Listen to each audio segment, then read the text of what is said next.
I've lost along the way, I'll never find again. It's easy to believe that you get to ride for free until it's time to pay. On a day just like today, I drove to the ocean, looked out at the sea. I started to wonder if I could ever be free as free as the ocean. Hello there, and welcome to the Second Life Book Club. My name is Draxtor Dupre. Today we're in an amazing location, actually, here on Book Club Island number 2. We haven't been here since AC Wise was here on April 28th, no, wait a minute, that was 2021.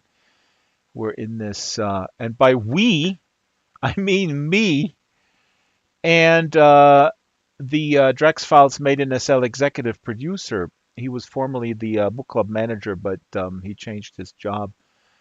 So we're here in this really cool shipwreck that is populated by people from Peter Pan, because AC Wise wrote a really cool book about Wendy, from Wendy's point of view. And when you drop in here, should you decide to head over for today's What Are You Reading informal talk, you'll land in this bedroom, and you have to climb out the window, and then you have to follow the path, and then you have to, you don't have to, but you will eventually come here, and don't worry, this looks like you'll fall down, but you won't, because you'll be able to walk on water. And you'll come in here to talk with us about what are you reading. So I prepared a bunch of things, and since nobody's here, I'll keep it tight. Well, I always try to keep it tight. What am I reading? I'm reading so much stuff. It's insane, and I've also become an eBay addict. Now, I have a book budget. I'm not rich. I'm currently without income. My wife has an income, and I don't pay rent, but that doesn't mean I'm rich. It just means that I don't have to worry about rent. But that also doesn't mean that my book budget is hundreds and hundreds of dollars, or euros for that matter. However, today I'll talk about a little bit about eBay and my book hauls. That have to do with Rick Harsh and eBay, and also I'll talk about one of my favorite authors, Marlene Haushofer, an Austrian author. She wrote a book called The Wall in 1963. I talked about it before. It's a famous movie made of it, and it's about a woman who finds herself in the woods in a cabin, and she wakes up and there's a wall, an invisible wall, and she's seemingly the only human left on Earth. Now, this is not a Stephen King type novel. This is, and nothing against Stephen King, but it's a very introspective novel about our relationship with nature, our relationship with ourselves, existential things. So this is Marlene Haushofer, Die Wand. Let's just start talking about that real quick. Actually, you know what? Because I have a short story by Marlene Haushofer, and I translated it into English, and it's very short. This is from a book that I got from the little free library I picked up, and it's called Schreckliche Treue in German, which means terrible loyalty or horrible loyalty. And these short stories are absolute gems. You have to keep in mind that Marlene Haushofer, she was born in 1920. She passed away in 1970 at the age of 49, and she grew up in extremely conservative Austria. Now, during World War II, but also after World War II, where there was just incredible suppression of the guilt that Austria has put, or Austrian officials and the public at large have put on themselves by supporting the Hitler regime, the Nazi regime. And Marlene Haushofer wrote about relationships between human beings and the pain, but also the joy of everyday life, and especially the the female perspective. And she became a big hero in the environmental movement in the 70s, and also, which I think is very reductive, she was deemed women's lit. Now that's that's really that's really reductive because her stuff concerns um, everybody. So again, Die Wand, the story about this woman who goes to a cabin in the woods with her friends. They party a little bit. She goes to bed, and she wakes up in the morning, and she's in the woods, and she goes outside of the cabin. Everybody else is gone. Her friends are gone. It's like a couple or three people, a couple and one single woman, I think. They're gone. And she's alone there. There's a dog there. And she goes outside of the cabin. She walks into the woods. And then all of a sudden, she hits her head on a glass wall. And after a while, she realizes she is completely separated. She's completely isolated within some sort of wall that has been an invisible wall that has been put around this perimeter.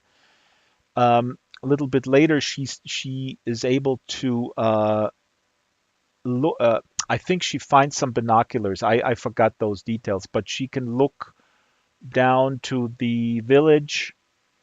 Um, and there the perimeter of the wall is. I also forgot that detail. I haven't read it lately. I really have to reread it.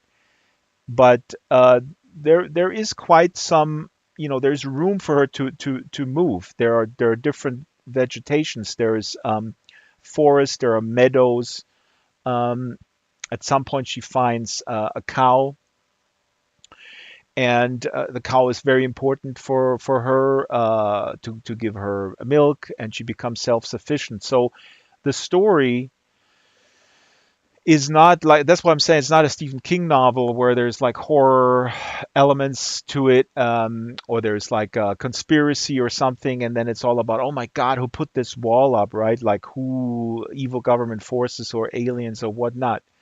This is quite secondary. It's always in the background. What is really in the foreground is um, our relationship with nature and how to deal with us being alone by ourselves and not going completely crazy. This was published in 1963, and undoubtedly there is the anxiety over a um, nuclear war. The Cold War was happening, of course. That this is looming in the background, so you're constantly speculating. Is this a nuclear incident? Is this a post the apocalypse, and she's the only one surviving?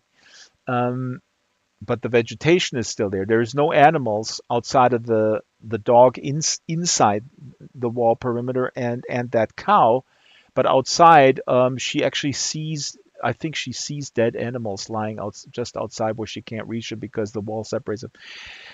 Anyway, so this is in the background, but then in the foreground, and I should also say the story evolves. It's a journal, so it's first person, and she writes it, and it starts right off. I'm going to. It starts off like this. She says, "I'm going to write this down because otherwise I'm going crazy. I have to write."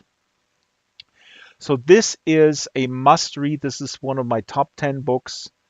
But again, and I'll do this a little bit later, I have never read any short stories by Marlene Haushofer, and this short story collection, I'm not sure if it's available in English.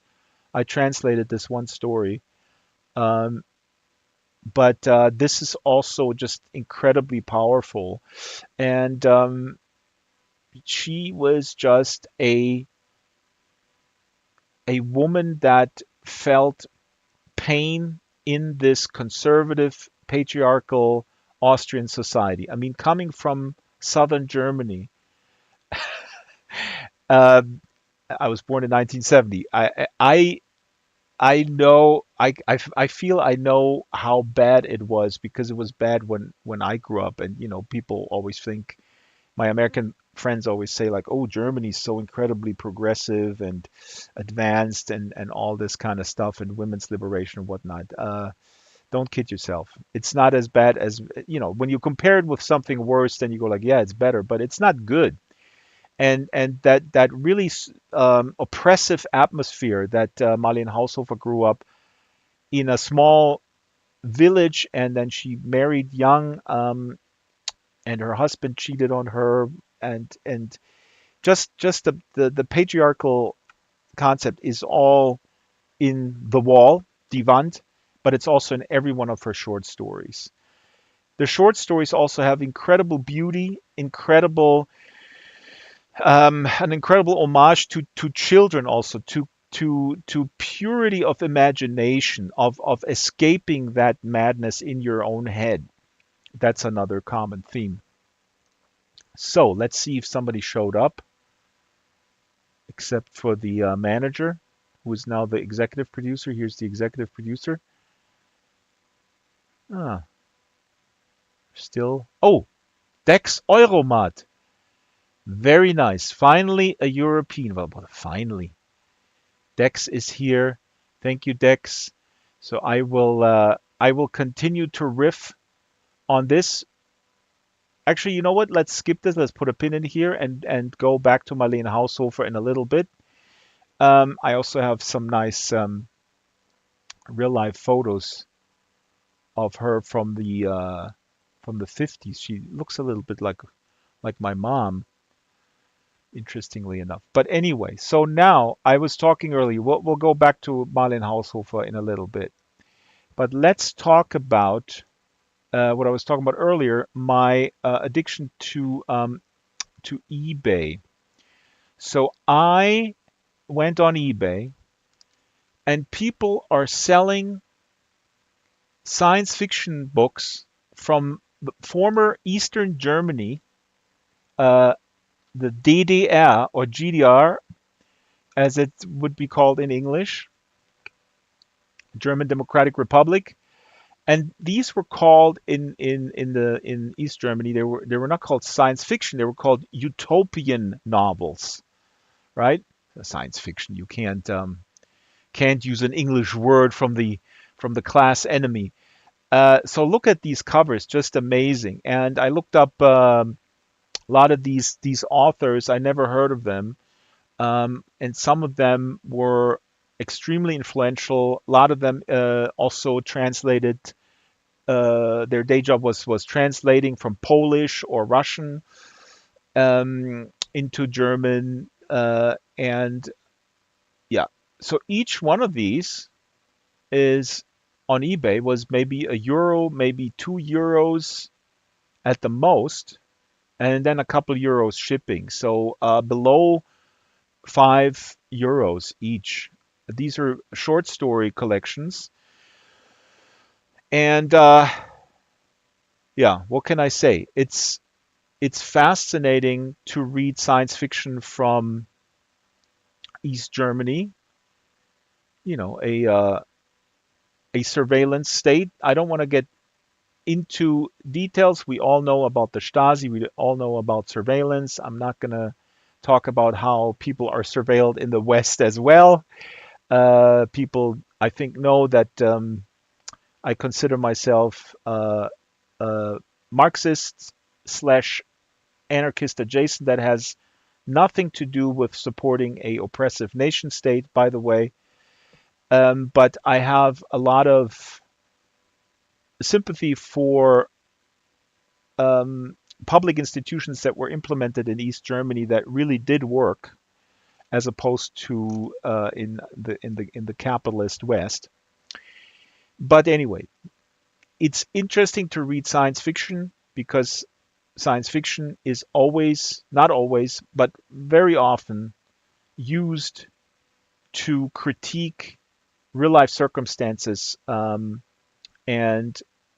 have a critique of political and social circumstances. And this is obviously no exception here in East Germany, where it was also used for that purpose by these authors. But it was also just fun. Some of these stories are just fun, like interaction with aliens. And so yeah. Now the other thing, and here this is also exciting. Now people have me talk about Periroden. Periroden is a pulp magazine, 60 pages, and this is the East German equivalent, but these are crime novels, novellas. They're 60 pages long, most of them. Look at these covers. Again, this series is called Blaulicht, and these are all East German authors. Some of them are Russian. They were translated. Some of them are Polish. I think there's one Polish author, maybe not on this image. But now these are absolutely superb little short stories and novellas. Um, Now Blaulicht, I compare Blaulicht to Perry Roden only because it's this Heftroman format. You see here is, I hold it sideways. You see how thin they are, how small they are. They fit in your pocket. They're very thin. Some of them are actually only 32 pages, but most of them are 60 pages. And what's amazing about these, so this is a similarity to Per Roden, um, but of course the difference is that this is not a continuous universe in sort of epic proportions like Per Roden, but these are novellas and short stories that stand alone. They don't even have the same protagonist. They're not always in the same, police department. They're just basically crime stories that happen anywhere with differing personnel. And Maria is just it's just amazing. And I also looked up these authors. Maria Tom Witkin, now I should have written this down, is a pseudonym, male pseudonym of a female writer who also wrote for television.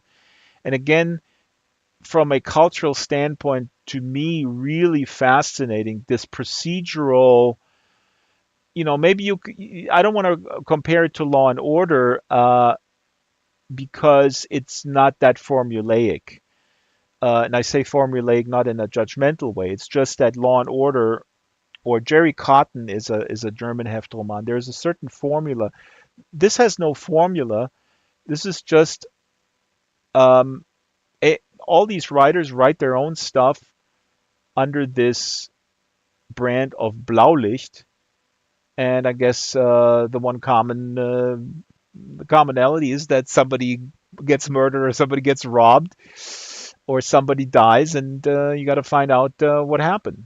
Like a crime novel, as I said. But from a cultural standpoint, looking back into the past um, of former East Germany, it just gives you enormous insight. Again, we talk about this all the time on the book club. Historic, books, nonfiction books about historic events, historic complexities and context.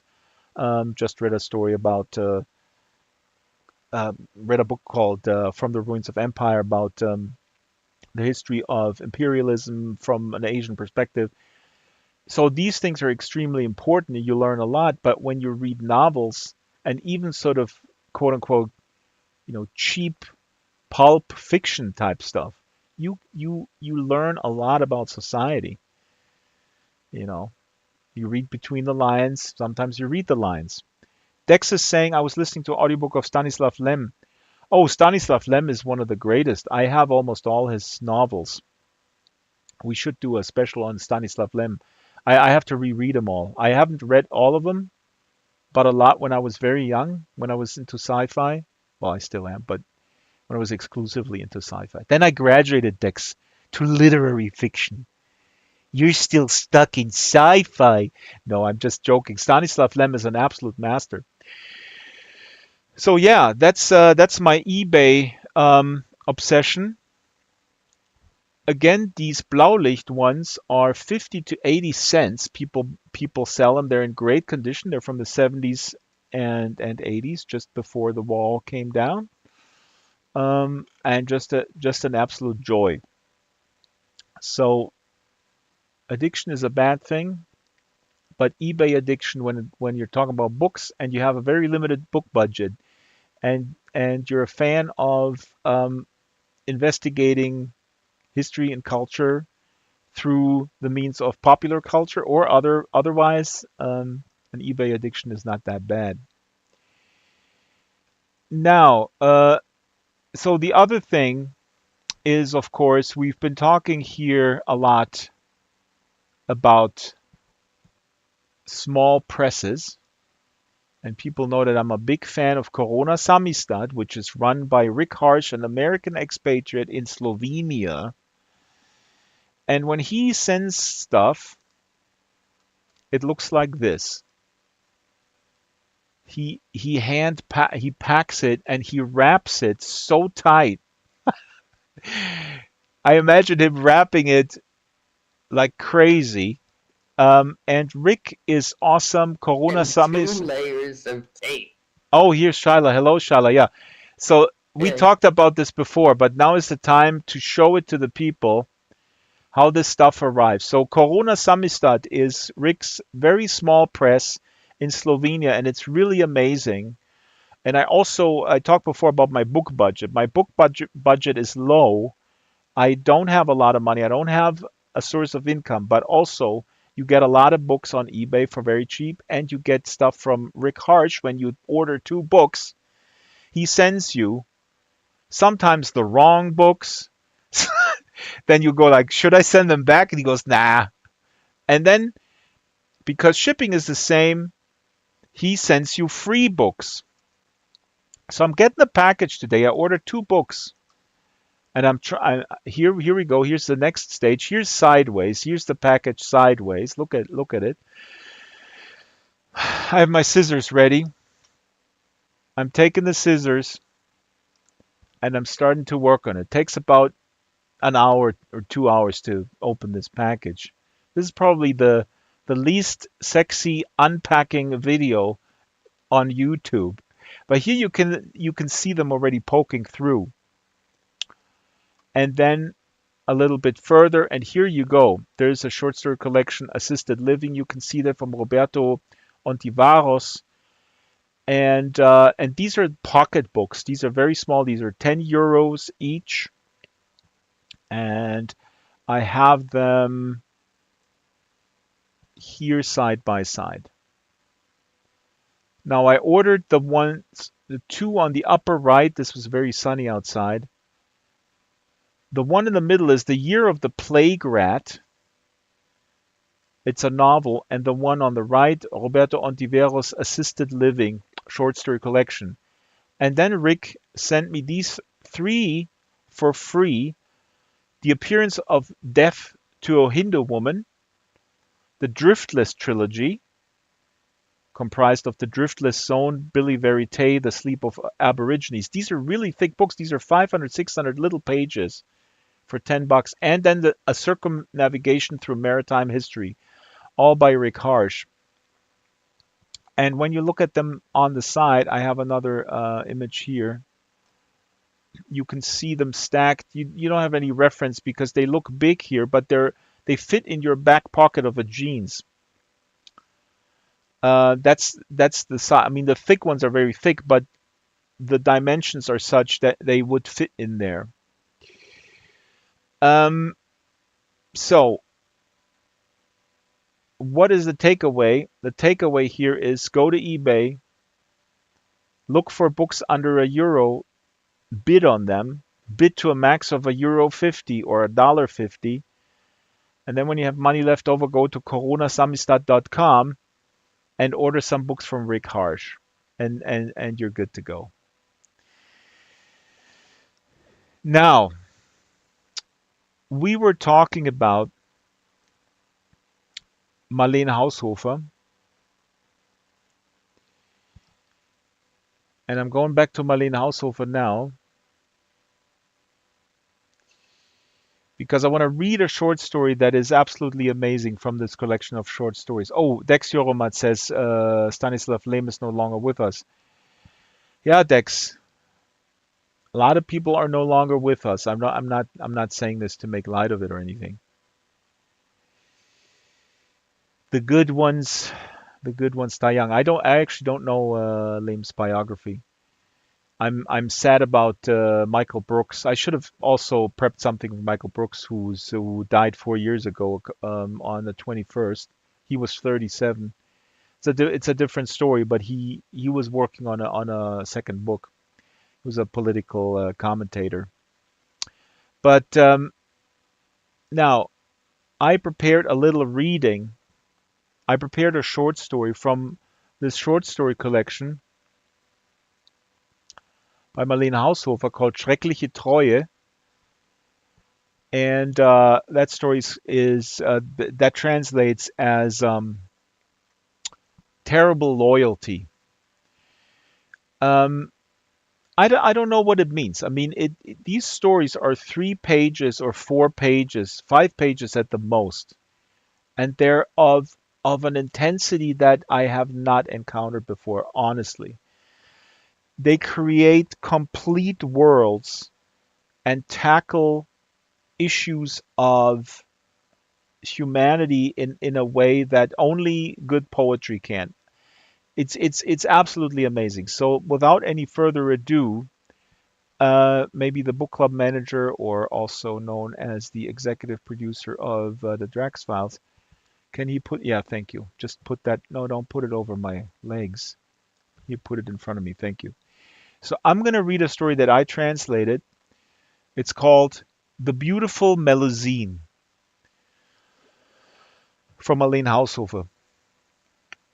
And it's unclear when it's written, by the way. This is she didn't keep anything, and in this book it doesn't say, because it just says they were published in magazines, but it was unclear when they were written, because she was really not known. She was published, but she was not known, not highly regarded, and she passed away at the age of 49 in 1970. And then today she is one of Austria's most celebrated authors. And like I said earlier, she became sort of a hero for feminists and environmentalists. But here we go. This is called The Beautiful Melusine. Do I sound good? Shaila, Dix, yes? Yes. Okay. Yeah, you sound real good. The Beautiful Melusine. Her mother was a perfectly ordinary house cat and was called Millie. Simply Millie, as her 6 or 7 predecessors had been called. "Millie is not coming into my house," my cat-hating mother used to say. We children were sad about this, but had to accept that only the 2 dogs were allowed to trot around the apartment unhindered. They left traces of their large, dirty paws everywhere, dragged huge bones across the hallway, and sometimes they smelled so awful that you had to throw open all the windows. But since they had been born as dogs, we had to accept their bad habits as if they had been imposed on us by fate. The cats, on the other hand, had to live in the stable. Despite this, their fur was clean and shiny. If you stroked it, it crackled and sparked. We often tried to smuggle a Millie into the house in a doll's pram or under an apron, but it always ended with Mother picking her up by her neck and throwing her back out into the yard. A Millie had no place in the house. When kittens were born, all but one disappeared the next day, and when that one grew into a large tabby, black or spotted Millie, her mother also mysteriously disappeared. But our last Millie, a modest black cat with a slight tendency to melancholy, was to achieve great honors. She became Melusine's mother. Melusine was her only child, and a snow-white little beauty. Her fur was long and bushy, and her eyes remained sky blue even later, when other kittens' eyes usually tended to turn yellow. She was a real miracle, and we racked our brains about her origins. At first, we all agreed that she was not a Millie, but it took a long time before we came up with the name Melusine. Princess was too boring for us, Gretchen too bourgeois, and we unanimously rejected Snow White because the suggestion came from Aunt Rosie, who always knew everything better. Melusine grew up and became so beautiful that people came from far and wide to admire her. She had even won my mother's heart long ago. She was always very busy washing and smoothing her magnificent fur, and when she had finished, she discovered that the wind had ruffled it again, and she had to start over. She bore our love with equanimity. Her natural decency did not allow her to show her true feelings during our overly tempestuous caresses.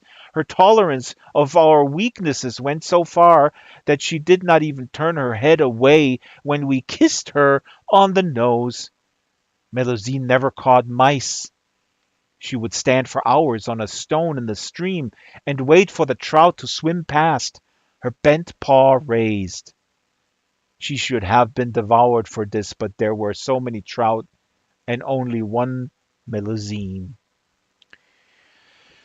When autumn came, she retreated into the house and took her place on Mother's sewing table. She messed up the wool basket and sharpened her claws on the polished wood. When Mother scolded her, she yawned heartily and showed her pink palette. Soon it was no longer enough for us that Melusine was the offspring of a simple black house cat, and so we finally agreed that she was an orphan and that Millie had only raised her. At that time, there was a large wild cat roaming around the forest, a shy animal that we never saw, but on cold, windy October evenings, we would hear its drawn-out call from the forest. Cow-wow! Cow-wow! Melusine pricked up her white bushy ears and a wild gleam came into her blue eyes.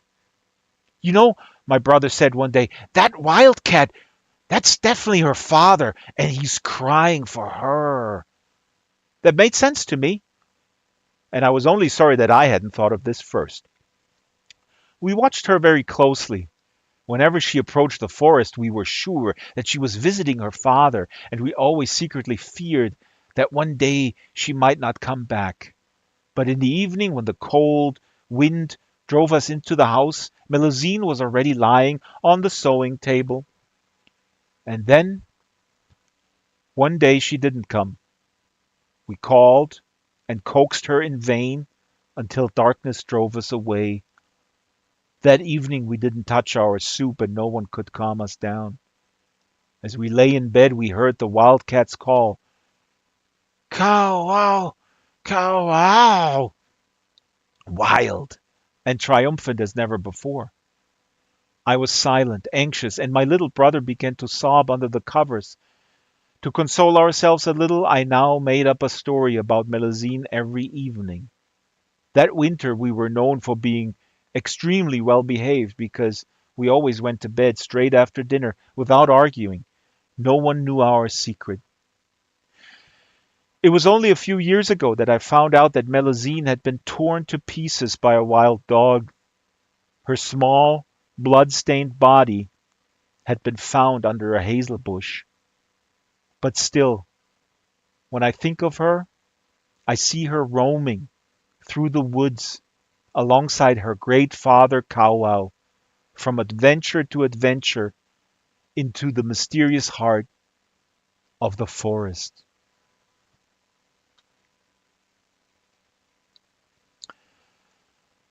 And that's Marlene Haushofer from her short story collection, Terrible Loyalty, and the story is called Beautiful Melusine.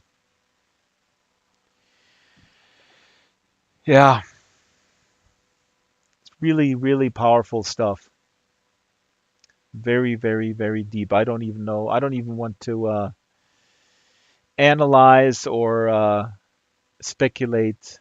But I'm gonna look if this book is available or if there is a short story collection uh, in um, in English because these are absolute gems. There's another story that starts with the sentence, I'm 30 years old, 30 years and 3 days old. I was asleep for 30 years and I'm awake for 3. And then it starts with the funeral of a young woman. And these are, I mean, I don't want to analyze it, but maybe I should.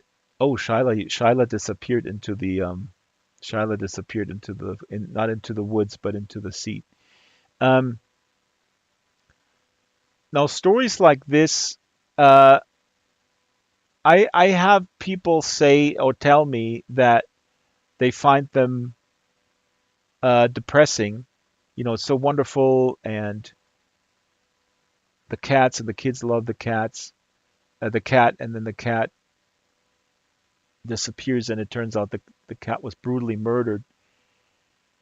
But the story is about something else. The story is about the stories we tell ourselves, um, not to evade reality, but to augment reality and make reality adventurous. And there is a power to this. And that's, I think, a common theme. I mean, the common theme in Marlene Haushofer's work is for sure, uh, like I said earlier, because of the time she grew up. She was born in 1920, died in 1970, extremely conservative Austria, pious, bigoted, um, and especially in the post-war years, really kind of total double standard and hypocritical in terms of the Nazi past.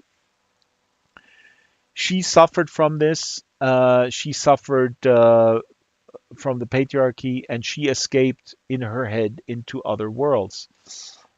Um, and that's kind of the common theme. And the fact that Melusine in this story dies in the real world brutally, but the kids are retaining a memory that is adventurous and full of mystery. This is, in a nutshell, I think, her message of brutality and pain of the physical realm, but also the beauty of being alive and the beauty of imagination. Again, not something that is rare in good authors. This could be a description of every good author, but as someone who enjoys big epic books, um, you know, books that have maybe 981 pages and 300 pages of footnotes, let's say, I'm just amazed that someone is able to create worlds that stay with you and that are so precise in 3 pages, 4 pages. So before we move on to the next topic, um, let me just reiterate that her most famous novel, Die Wand, in English, The Wall, is available in English. And that is an absolute must read that everybody should read. So this is, I'm just Googling this, the English version, and what comes up immediately is an article in the Atlantic publication I do not like, but the headline is good. Marlene Haushofer's The Wall is a feminist vision of escape. Yeah, it's a headline it's not wrong. It's a good in. It's certainly not wrong. But I will look and put in the group message if I find out if the short stories are available in English. So, stranger, hello, stranger. So a few minutes left because I also want to actually today send us off with a video of the greatest YouTube book influencer in all of the world, which is, of course, the aforementioned Rick Harsh. Um, One more mention, and then maybe if people want to join in with what they're saying, this is something I just finished here. I'm just going to throw this out there. From the Ruins of Empire: The Revolt Against the West and the Remaking of Asia, by Pankaj Mishra. From the Ruins of Empire. Um, Really, really important stuff that is so timely. I mean, he looks at the mid 19th century to the post World War II period, and TLDR, the TLDR version of this book is that the Western powers, the Western colonial powers, especially the United States, but also European countries, are to blame for a are to blame. I mean, this is not a new thought, but this book drove this point home to me, especially about the Paris Peace Conference after World War One, where China and other powers, other nation states, were really betrayed by the West, by America, by by the UK, and we all know that African nations were drawn, borders were drawn on a map. The Middle East was carved up, and then jumping ahead a little bit after World War II, the partition, India, Pakistan, and all this kind of stuff created mayhem that is with us today and informs the chaos that we have today in these various regions. And it all goes back to these empires, especially the fundamentalism of any kind. If it's Muslim fundamentalists, um, or others, the reason why the Muslim Brotherhood, for example, but also Jewish extremists, um, well, maybe not so much, but the point is that the betrayal, and I have to prepare maybe this separately. The point to take home is that in 1919, after World War One, at the Paris Peace Conference, the behavior, the racist, xenophobic behavior of the major imperial powers at the time, specifically U.S. and United Kingdom,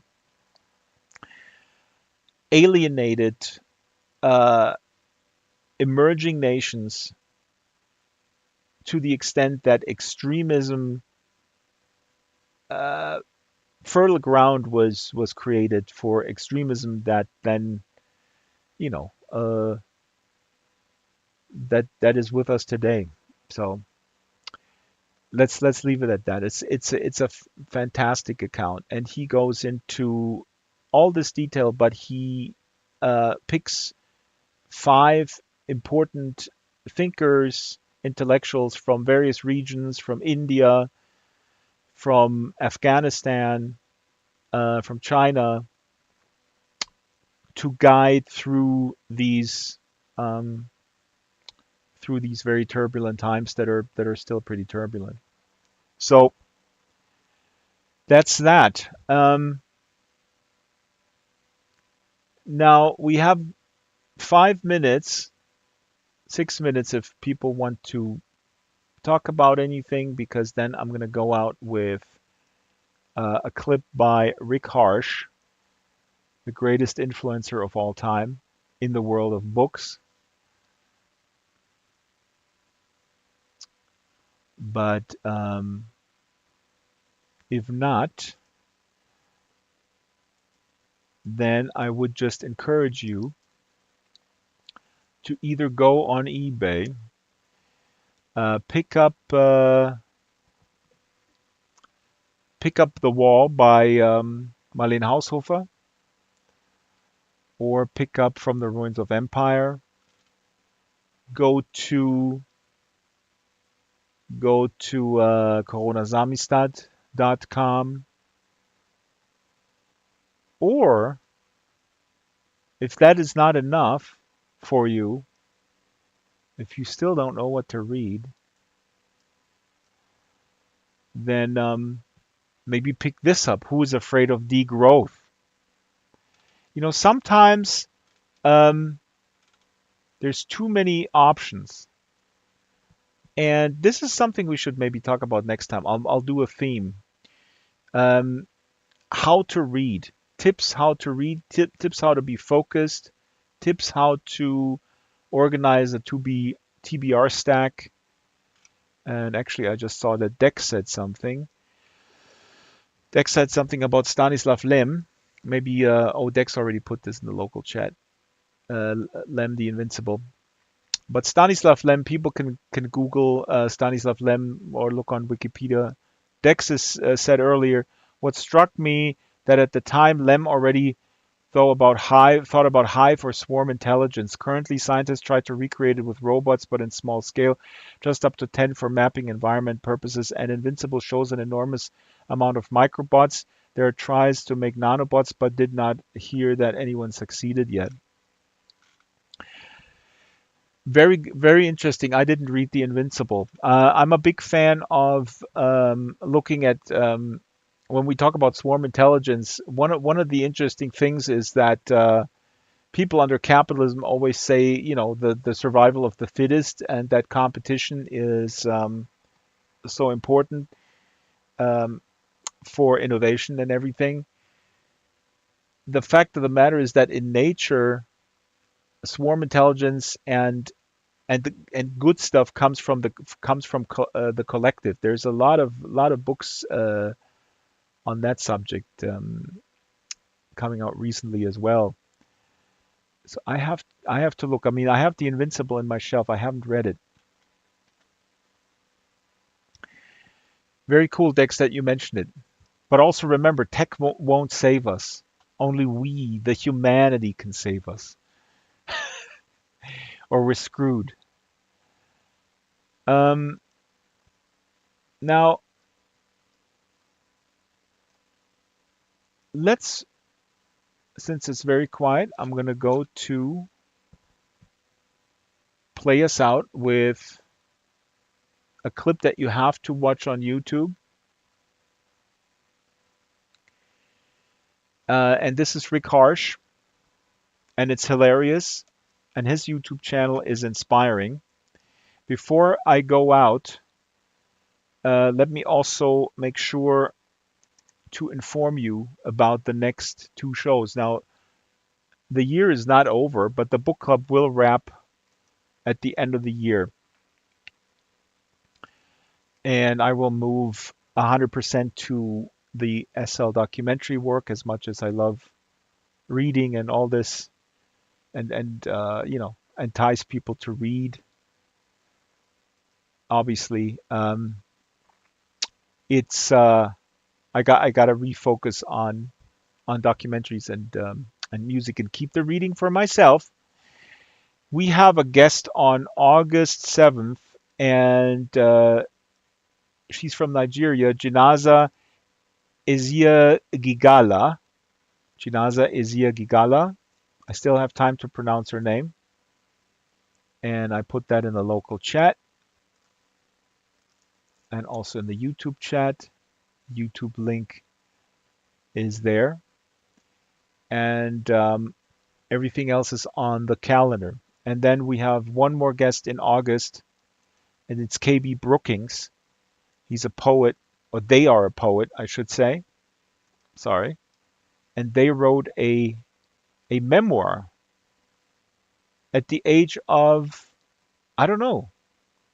I think KB, they are probably, I think they're 25 maybe, or 26 at the most, 27. And they wrote a memoir called Pretty. So those are the next two shows. And I say goodbye and I hand it over to Rick Harsh from his latest YouTube missive where he talks about America and the Cult of the Cactus Boots. Another book that is a must read and a big indie hit.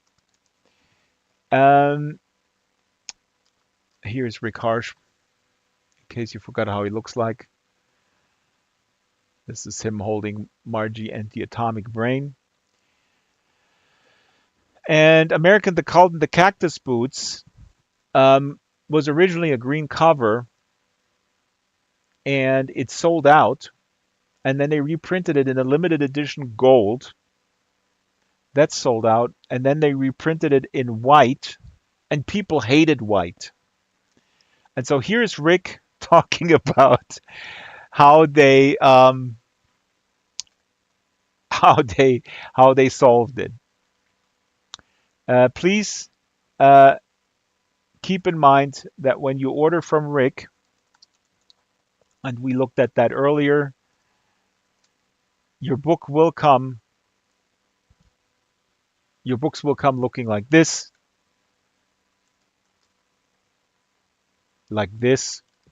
and then you have to rip it apart, and it takes you a couple of hours, but it's well worth it.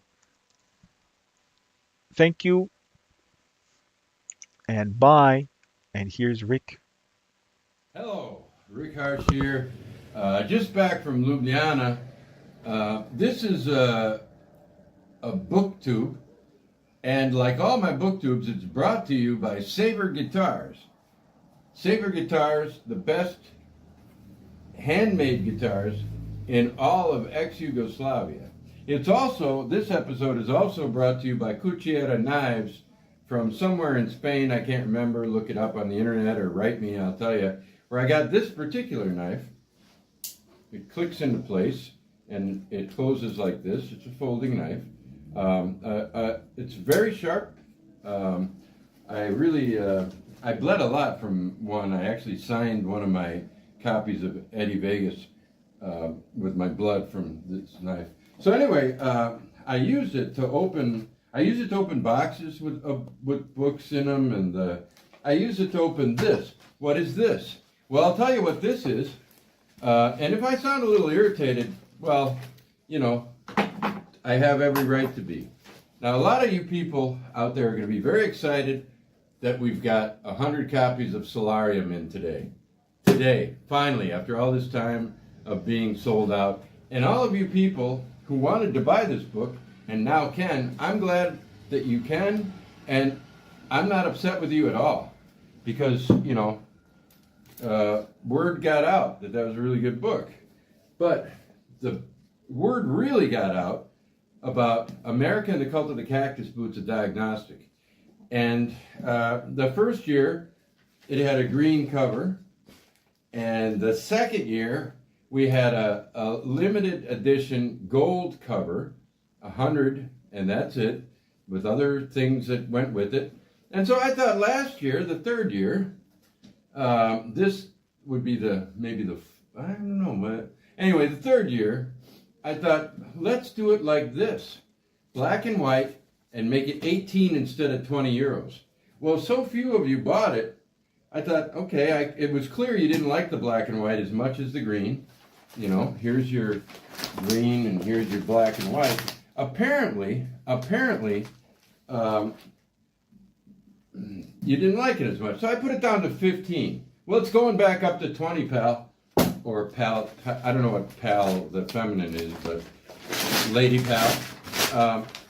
We have here 100 copies of the slipcover of America and the Cult of the Cactus Boots. So you didn't want the black and white, huh? You really didn't want it? No problem. Don't order the black and white.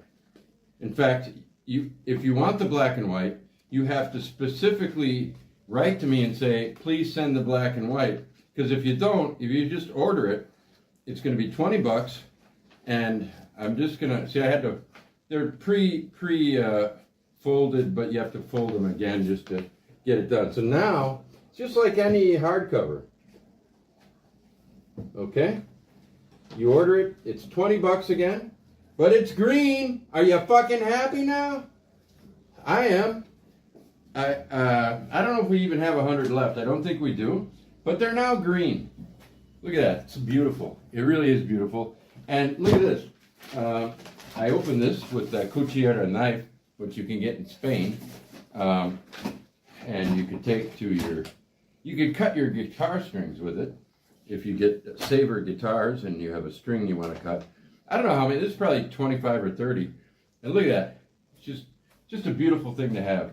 I'm going to put one probably right here later in the day. So, always looking out for your best interest, drooling on myself, pissing myself, and all the things that old men do. And I love the book life, and I love some of you. Some of you really get on my fucking nerves. I won't name names. I probably don't even know which ones you are. But, my God. In this day and age, people get on your nerves. $20 now.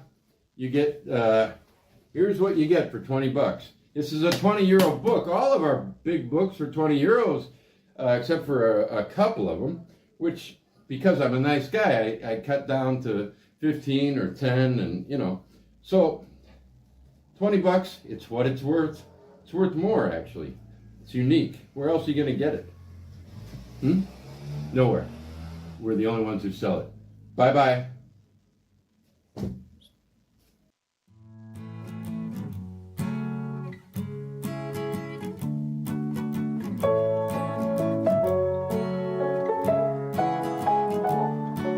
We're all thrown into it, one way or the other. We all try to steer it as straight as we can. Sometimes we collide with each other. Who is to blame, and who's gonna fix the boat? Life, oh life, there's nothing to fear from your life. Let me know if I can be of any help. Life, you and I, let's try a fresh start today. What do you say? Let's close the door on the past.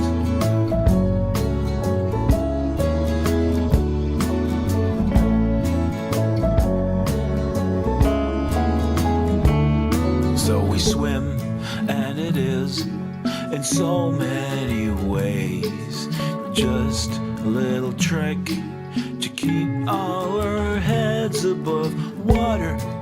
But now I'm not afraid anymore.